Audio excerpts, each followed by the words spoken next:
Ndiro zuva rakaitwa naMwari, ndiro zuva rakaitwa naMwari, sezvo makamuka pamwe naKristu, ngatifarei kwazvo, tsvakai zvokumusoro.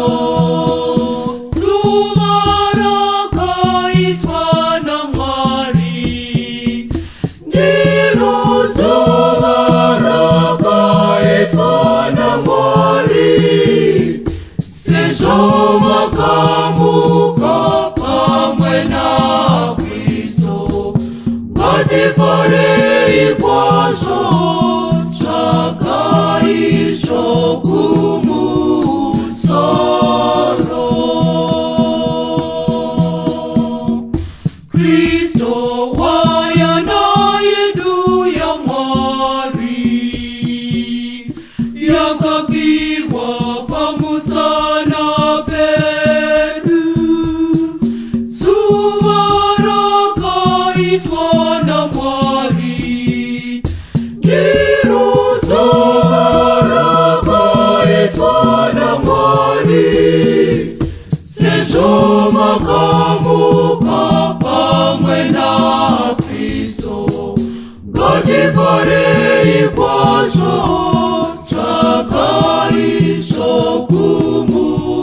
zvokumusoro. Muri vapiriri vatsvene, kuti mugamuchidze mupiro kuna Mwari.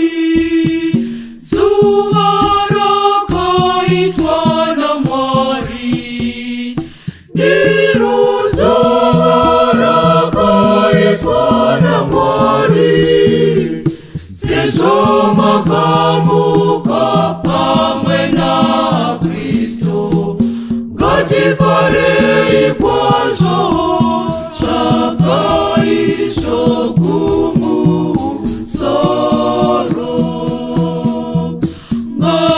Ngatirurame murupenyu rwedu, kuti tifadze Mwari.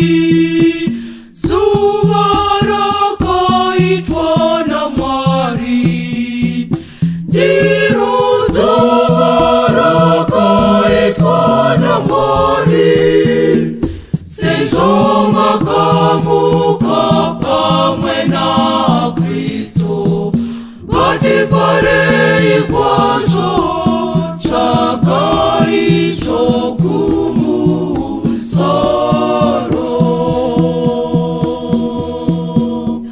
Takamuka pamwe chete naYesu,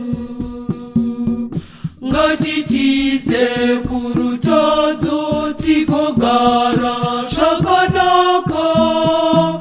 Zuva rakaitwa naMwari, ndiro zuva rakaitwa naMwari, sezvo makamuka pamwe naKristu, ngatifarei kwazvo, tsvakai zvokumusoro.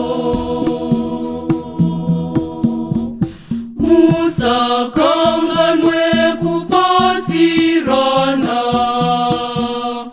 nokuti makapiwa ruponeso rwenyu. Zuva rakaitwa naMwari, ndiro zuva rakaitwa naMwari, sezvo makamuka pamwe naKristu, ngatifarei kwazvo, tsvakai zvokumusoro.